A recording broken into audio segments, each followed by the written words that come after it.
Hello, কি খবর সবার? কেমন আছেন?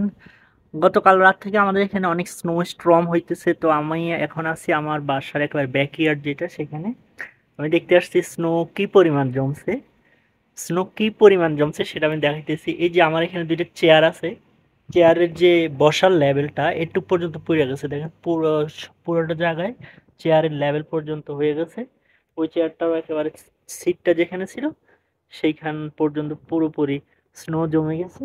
আর এইখানে অবস্থা, এইখানে তো আরো বেশি, আমার সামনে আরো বেশি।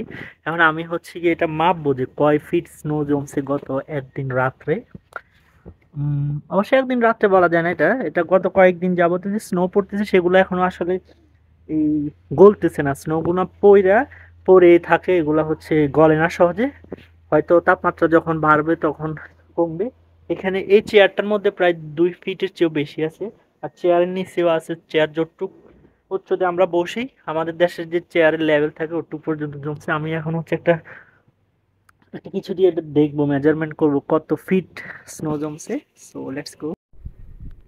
এখন আমি এই যে এই বেলসাটা দিয়ে, আমাদের দেশে এটাকে কি বলে, বেলসাই বলে মেবি, স্নো পরিষ্কার করার বেলসাটা দিয়ে এটা এখন দেখবো কতটুক স্নো জমছে এখানে। So let's go. এই জায়গাটা ঠিক আমার দরজার একটু সামনেই, এখানে মাপি দেখি তো কতটুক জমে। দুই এটা প্রায় 15-16 ইঞ্চি চওড়া, উচ্চতা 15-16 ইঞ্চি। এখন দেখি তো কতটুক ডাবে। ও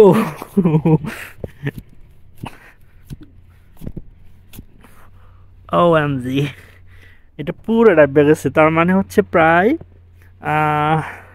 2-2.5 ফিট স্নো জমছে এখানে। ওইদিকে আরো বেশি, ওই যে ওই কর্নারটায়।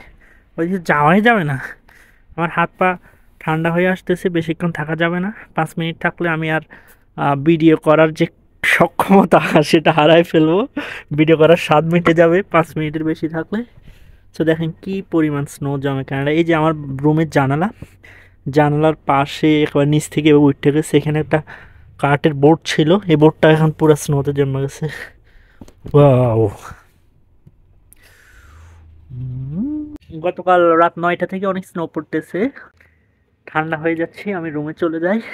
আর 2 মিনিট যদি থাকি তাহলে আমার ভিডিও করার শখ মিটে যাবে, আর জীবনে ভিডিও করা যাবে না, এত বেশি ঠান্ডা। এই যে কয় মিনিট ছিলাম আমি এখানে ভিডিও, এই যে গত 3-4 মিনিটে আমার হাতে স্নো পড়ে এই অবস্থা। এখনো পড়তেছে হালকা হালকা।